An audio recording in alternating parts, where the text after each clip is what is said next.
Hey everybody, Marcus here. Today we're going to talk about the new and upcoming MWX R1. Um, Anybody that's has been in the position of making their own car can tell you it's a lot of work. This is the car that I raced this past weekend.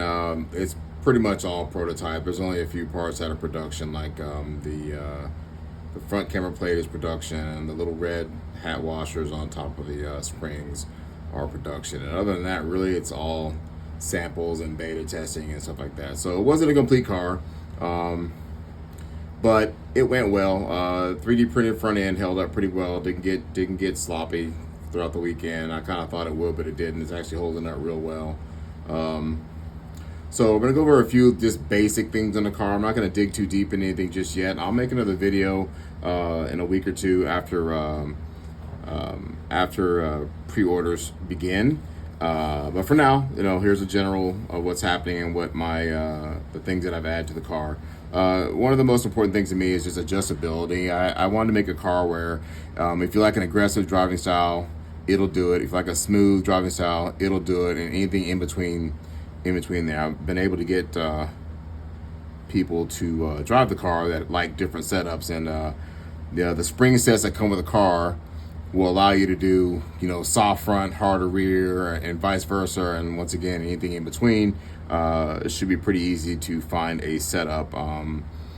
The car is really good. The rear pod design, which I'm not going to get too deep into today, it is very, very, very free. Super free, no deflection. It doesn't have where the pod will walk one way or the other, which is what I was shooting for. The car uses this red plate in the front. This is what determines your camber and caster. And I found through all my testing that 2 degrees of caster seems to be the optimal, but I will create a 1 caster and a 3 caster block. Camber, I don't know that we need to go any more than 1 degree. I haven't felt the need to. Once again, though, like the knuckles on this car come off a GLR and they're pretty sloppy. So the ones I'm having made are going to be a lot tighter tolerance on that. So that might change. So we'll see once I get the production knuckles in and get on the track. If I need to make another plate, I'll make another plate. It's not that big of a deal. One of the cool features with the front end is that it's the front arms are mounted on pivot balls. So that also allows you to do dynamic caster on both directions. So you can take the front 2 balls and turn them out 1 turn and just go drive the car. If it's the right direction, you like it, then put shims under it and rock and roll. If you don't like it, just twist it back down. No harm, no foul. We're gonna move from front to back on this. So right now you can see very, very low center, low roll center.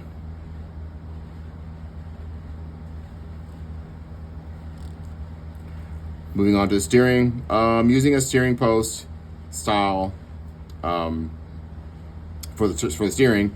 It is a Delrin piece that is there is no servo saver. It's direct. I think everyone's already figured out that servo saver just end up making slop, makes the steering a little off, and so really no reason to use one. I ran his car in 2 other prototypes all weekend. Didn't have any servo issues as far as braking. It worked out great. One feature that's pretty cool though, if you look close, there is you can see the red there, and you see the slots. So you can move your Ackerman forward or backwards, depending on track conditions, depending on tires. I don't really like to say that it's more or less steering. It's just a different feel. It depends on the rest of the setup. But once again, adjustability is one of the things that I really want to I was really focused on to make sure that, like I said, any track conditions throughout the day, throughout the weekend, you can make quick adjustments to keep you up to speed.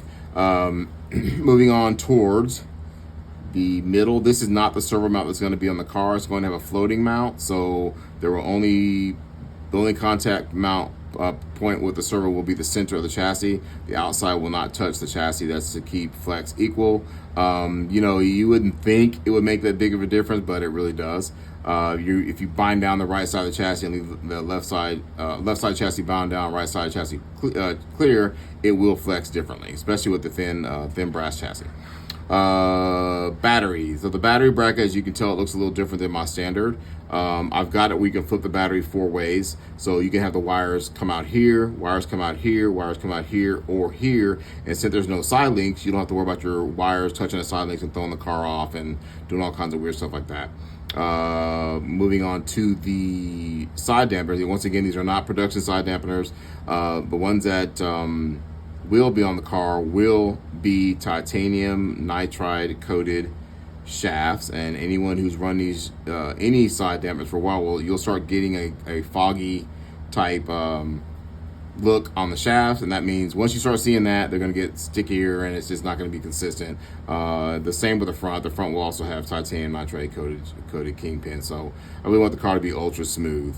The rear pod design, there's only so many ways you can do it. It's going to be shim adjustable, so there'll be shims that come with the kit that go underneath, in between the bottom piece and the top piece, so you can adjust your ride height. And then the pod in the front, you can also adjust the pod for to change your roll center, keep the car from traction rolling. There'll be included shims with that as well. So yeah, that's going to be it for today. That's just kind of wanted to give you guys a heads up on what's going on. Pre-orders coming soon.